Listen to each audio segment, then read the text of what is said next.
Okay, so we're going to talk a little bit about this Preservation Hall Jazz Band. Who and what they were is directly connected to the name, Preservation Hall Jazz Band. Now, Preservation Hall started out as a art gallery, photo shop, and in order to stimulate business, the original owner would simply allow musicians to play outside for tips to attract people to his location. It became pretty obvious within a short period of time that the musicians were getting more attention than their artwork and photographs. And this was quite frustrating to him. So when a young couple from the Midwest, Northeast came in, the Jaffreys, and expressed interest in New Orleans, and they had a business background. And the husband was a tuba player, and they loved New Orleans and loved New Orleans jazz. Let's just say the place changed hands. And somewhere around 1963, Alan Jaffrey, the tuba player, decided to make music the main thing. And that art gallery, Photoshop, became Preservation Hall. We're going to preserve the music of early New Orleans. And they didn't say Dixieland. Yeah, preserving the music of early New Orleans. And he did that by inviting some of the older musicians who were way past their prime to hang out and play. And pretty soon you had a pretty good collection of older jazz musicians who were true to the music of the times of Louis Armstrong and King Oliver, and the music that may have followed that in the 1920s, 1930s at the very latest. At first, the band was strictly local. But as people toured New Orleans and the reputation grew, more of a demand for them ensued. And so pretty soon, somewhere in the mid-60s, this band starts taking national tours and soon international tours.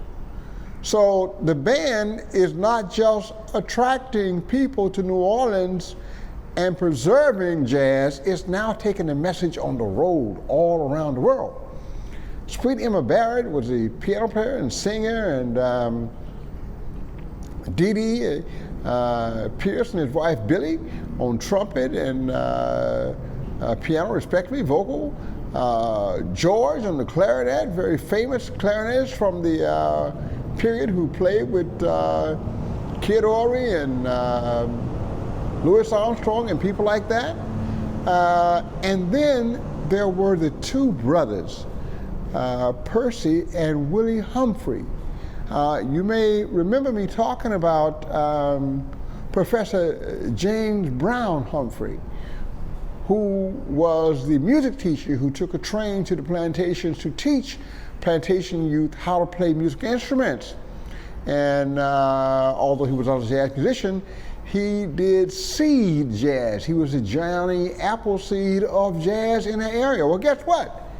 His grandsons were in the Preservation Hall Jazz Band. Matter of fact, three of them, because the third one, Earl, also played the trombone for a brief while.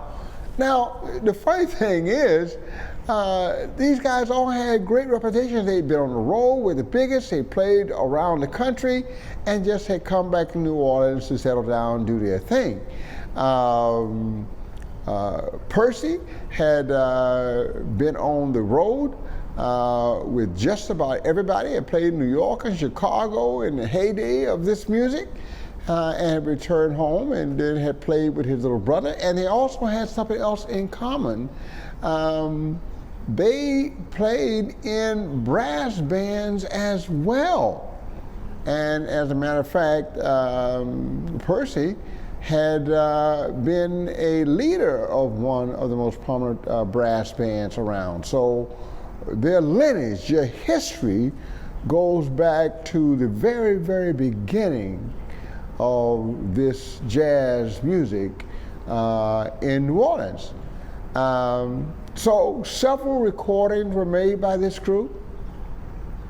And in later years, when these older musicians started to transition on, expire, and go into play in the great jazz orchestra in heaven, younger musicians from New Orleans started to replace them.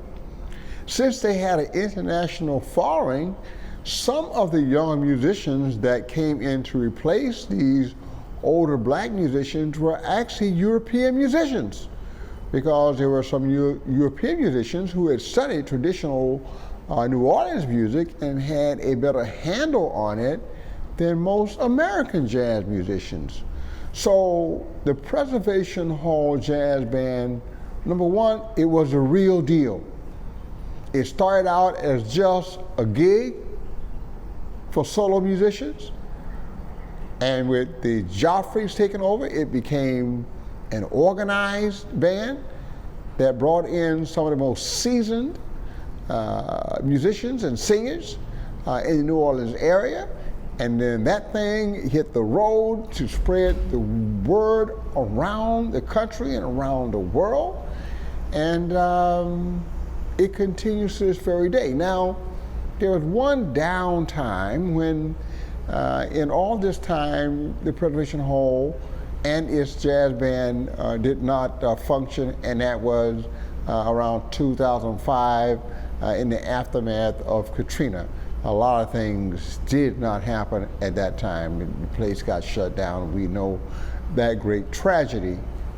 But one of the first things to come back was the Preservation Hall Jazz Band. And once that music started flowing through the French Quarter, everybody knew it would not be long before New Orleans would be back, baby, bigger and better than ever. Because you see, the Preservation Hall Jazz Band represents the heart and soul of New Orleans in the 20th century.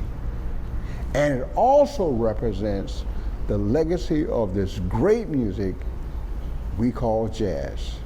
Thank you, Preservation Hall Jazz Band, and thank you, Professor John or James Brown Humphrey, for seeding this music all over those backwoods, providing us two of the greatest jazz musicians of all time in the form of your son, the clarinetist, Willie Eli Humphrey, and his three sons, one on trumpet, one on clarinet, and one on trombone, the whole front line of a traditional New Orleans jazz band.